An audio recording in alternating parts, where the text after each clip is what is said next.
When thoughts tell you that it's permanent, you'll never get well, never meet the right person, instead of being discouraged, turn it around. Yes, it may look that way, but I know a secret: it is subject to change. You can't be moved by what you see. You have to be moved by what you know. God is on the throne. He's working behind the scenes. What He promised is on the way. This is what happened to Daniel in the scripture. Favor didn't keep Daniel out of trouble. The trouble was a setup for God to endorse Daniel, to bring him into prominence. Daniel was a teenager living in a foreign country. The king made a decree that no one could pray to any god except the king's God. Well, Daniel worshiped Jehovah. He made this decision. He wasn't going to compromise, so he kept praying like normal. Some people saw him, ran and told the king. The king had Daniel thrown into a den of hungry lions. That should have been the end, but for some reason, the lions couldn't open their mouths. I can hear those lions talking, "I'm hungry. I want to eat this guy, but my jaws are messed up." Favor doesn't keep you out of the lion's den, but favor will keep the lions from harming you. The next morning, the king went to check on Daniel. When he found out he was okay, he said, "From now on, we're all going to worship the God of Daniel." Well, Joel, maybe that was a lucky break. Maybe the lions weren't hungry that day. When they brought Daniel out, the king had them throw the people in that were against Daniel. Before they hit the bottom of the pit, the lions tore them apart. People saw that. They knew the Lord was on Daniel's side. God is going to do some things that bring you into prominence, into new levels of influence, credibility.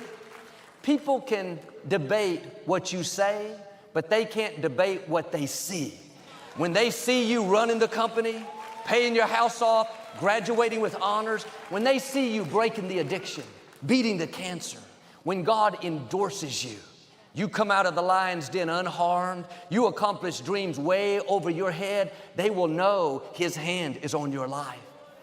God is about to bring you into greater prominence.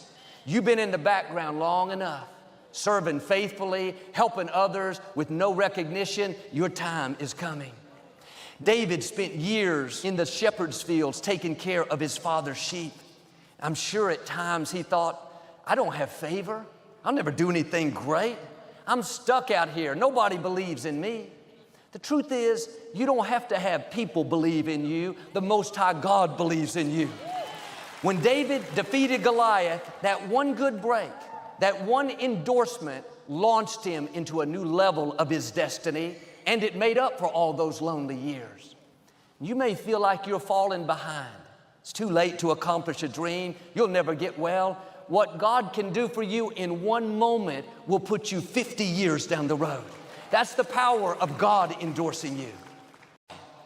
When a caterpillar is crawling on the ground, barely moving, I can imagine he looks up and sees a beautiful butterfly flying through the air.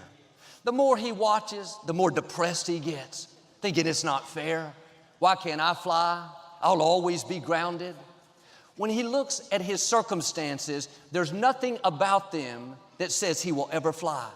No sign of him ever getting off the ground. If an expert examined him, he would give him no chance of taking flight. He has no wings.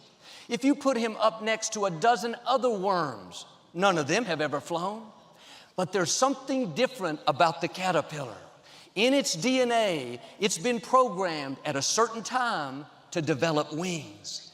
Even though it seems impossible, even though every thought says it will never fly, one day it does the impossible. It transforms into a beautiful butterfly that can soar through the air.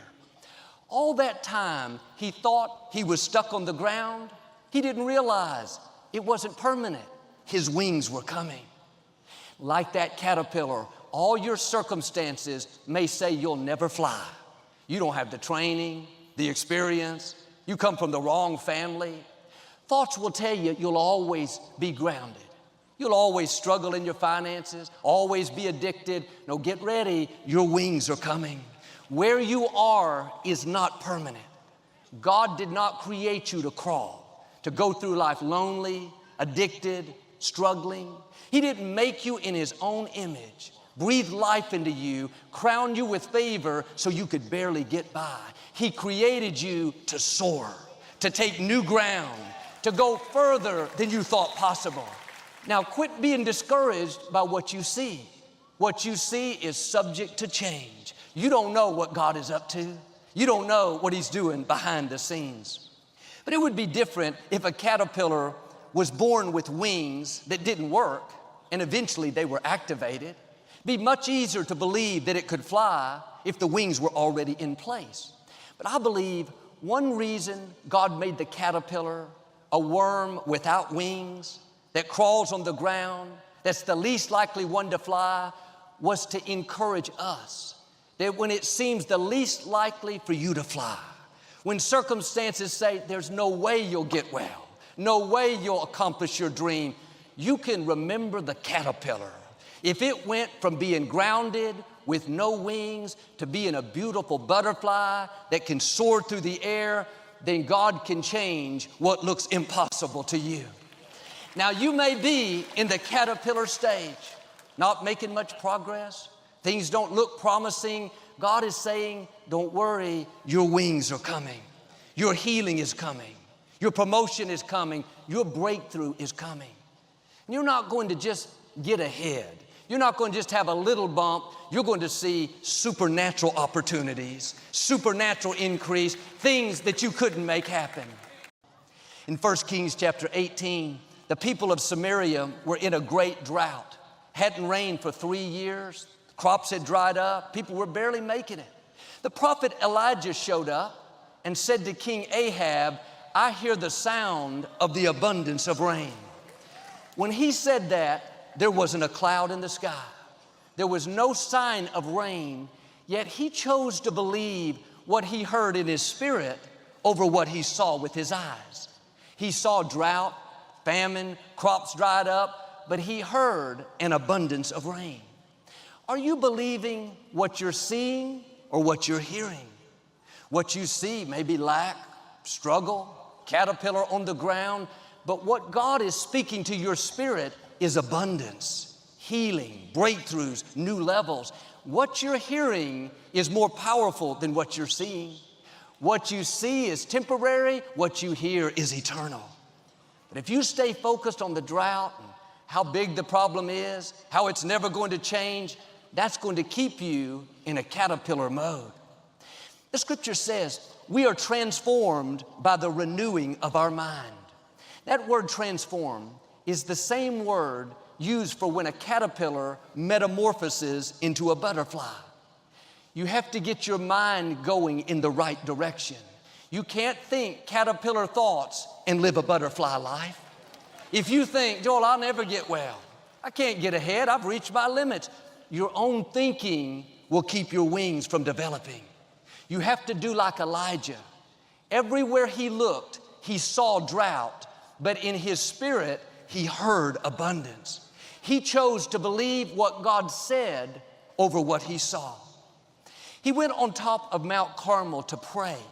He told his assistant to go look on the other side of the mountain to see if there was any sign of rain.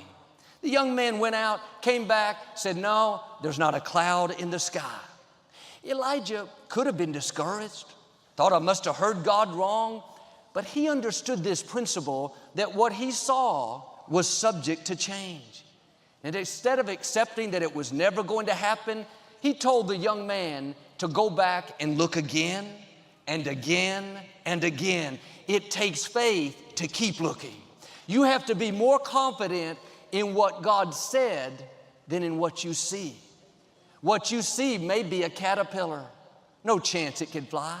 You'd be wasting your time thinking that worm could get off the ground. For some people, that would seem foolish, but faith is not always going to make sense. What God promises you is not always going to be logical. There will be a battle taking place in your mind between what you see and what you hear. I hear I'm a butterfly.